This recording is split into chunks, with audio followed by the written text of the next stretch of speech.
అండి, welcome back to అనసోను 7. ఈరోజు మన రెసిపీ వచ్చేసి సింపుల్ అండ్ ఈజీ కాకరకాయ ఫ్రై. అస్సలు చేదు లేకుండా ఈజీ వేలో టేస్ట్ అయితే చాలా బాగుంటుందండి. చేదు అనేది మనకు అస్సలు అనిపించదు.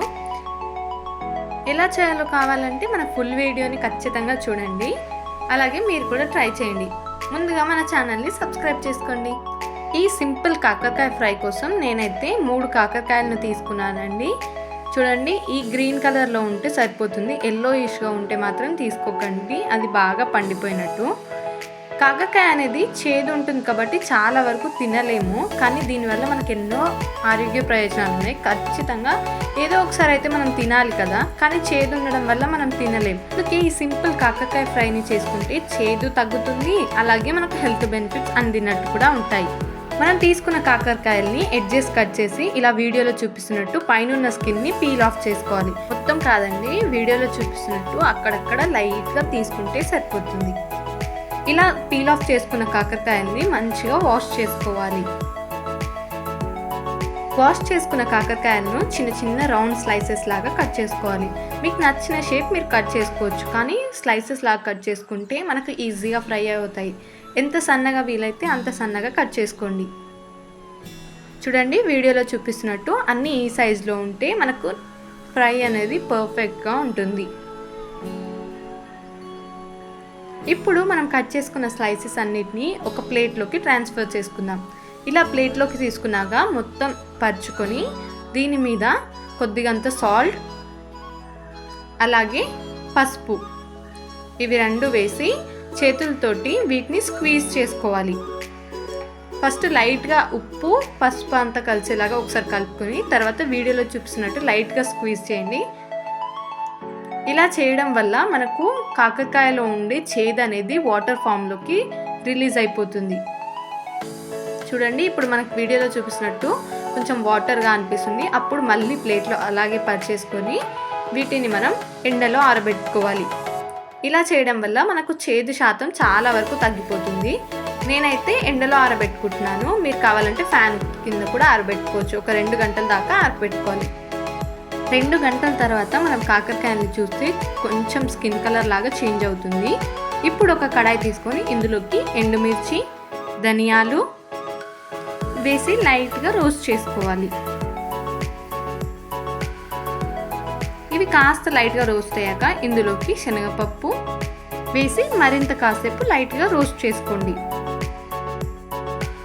ఇవి కాస్త రోస్ట్ అయ్యాక ఇందులోకి నువ్వులు లాస్ట్లో యాడ్ చేయండి. నువ్వులు యాడ్ చేసేటప్పుడు లో ఫ్లేమ్లో పెట్టండి. ఇవి కాస్త ఫ్రై అయ్యాక వీటిని సపరేట్ చేసుకొని చల్లార్చుకుందాం. ఇవి కాస్త చల్లారాక వీటిని ఫైన్గా పౌడర్ చేసుకోండి. ఇప్పుడు అదే కడాయిలోకి 2 టేబుల్ స్పూన్ దాకా ఆయిల్ని యాడ్ చేసుకుంటున్నాను.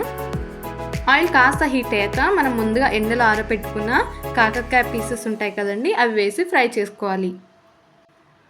అన్నీ ఒకేసారి కాకుండా కొద్దిగా వేసుకుంటూ ఫ్రై చేసుకోవాలి.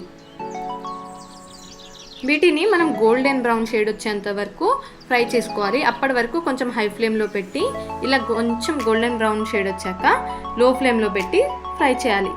ఇవి ఎంత బాగా వేగితే మనకు చేదు అంతవరకు తగ్గిపోతుంది. చూడండి, వీడియోలో చూపిస్తున్నట్టు కలర్ వస్తే సరిపోతుంది. ఇది ఫ్రై అవ్వడానికి మ్యాక్సిమం 5 to 10 మినిట్స్ అయితే పడుతుంది మనకు.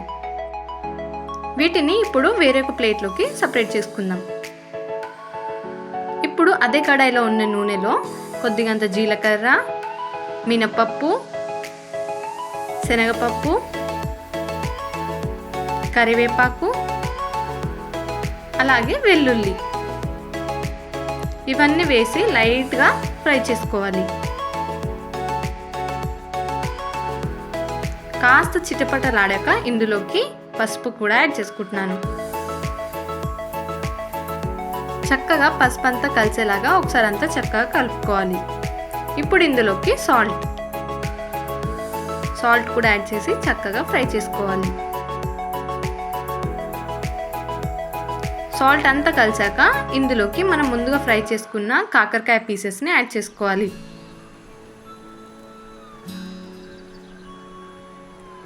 కాకరకాయ అంతా వేసాక ఒకసారి అంతా ఆ పోపు అంతా మన కాకరకాయ పీసెస్కి పట్టేటట్టు కలుపుకోవాలి. ఇలా కలిపేసి లో ఫ్లేమ్లో ఒక 5 మినిట్స్ కుక్ చేసుకోవాలి. 5 మినిట్స్ తర్వాత మనకు కొద్దిగా కలర్ చేంజ్ అవుతుంది కదండి. ఇప్పుడు ఇందులోకి మనం ముందుగా చేసి పెట్టుకున్న ఎండుమిర్చి ధనియాల పౌడర్ ఉంది కదండి, ఆ పౌడర్ని యాడ్ చేసుకోవాలి. ఈ పౌడర్ అంతా ఒకసారి అంతా కలిసేలాగా చక్కగా కలుపుకొని మరో 5 మినిట్స్ లో ఫ్లేమ్లో కుక్ చేసుకోవాలి. నేను కారానికి సరిపడా ఎండుమిర్చి యూస్ చేశాను. ఒకవేళ మీకు కారం సరిపోకపోతే కొద్దిగా అంత కారం యాడ్ చేయొచ్చు లాస్ట్లో. కాకపోతే కారం యాడ్ చేసేటప్పుడు మనం స్టవ్ అనేది ఆఫ్ చేసుకోవాలి. అంతే అండి, మన ఎంతో సింపుల్గా టేస్టీగా ఉండే కాకరకాయ ఫ్రై అనేది రెడీ అయిపోయింది. మీరు ఖచ్చితంగా ట్రై చేసి చూడండి. ఇదైతే అన్నంలోకి చాలా బాగుంటుంది, పప్పులోకైనా ఏ కర్రీలోకైనా సైడ్ డిష్లో అయితే చాలా బాగుంటుందండి. ఖచ్చితంగా మన వీడియోని చూసి ట్రై చేయండి. అలాగే మీ ఫీడ్బ్యాక్ని కామెంట్ చేయండి. Thank you for watching.